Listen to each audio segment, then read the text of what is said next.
নমস্কার, কেমন আছেন সবাই? তো চলুন আজ আবার একটা নতুন দিনে শুরু করি। আজ ভিডিওটা বাইরে থেকেই শুরু করলাম।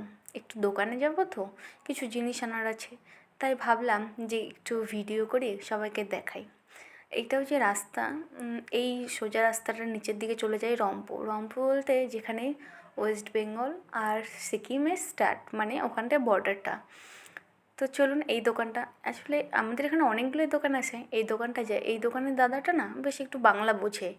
আসলে বাঙালি লোক তো, অত ফটাফট হিন্দি বলতে পারি না, আর এদিককার লোকেরা কী স্পিডে কথা বলে। তো চলুন, এই যে এনেছি দুধের প্যাকেট দুটো। তো চলুন ওই সেই পাটিসাপটা বানাবো, তারই প্রিপারেশন নিচ্ছি। পাটিসাপটার ভেতরে যে পুরটা বানায় সেটাই করছিলাম দুধ দিয়ে, কিন্তু দুর্ভাগ্যবশত আমি পাটিসাপটাটা করতে পারিনি। আসলে আমি কোনোদিনও করিনি, তার আগে মোবাইল দেখে করছিলাম, তো ডিএন হয়ে গেছে। তো চলুন ওই পুরটা দিয়েই সন্দেশ করে খেয়ে নিই। আজ তাহলে আসি, আবার আসবো একটা নতুন ভিডিও নিয়ে।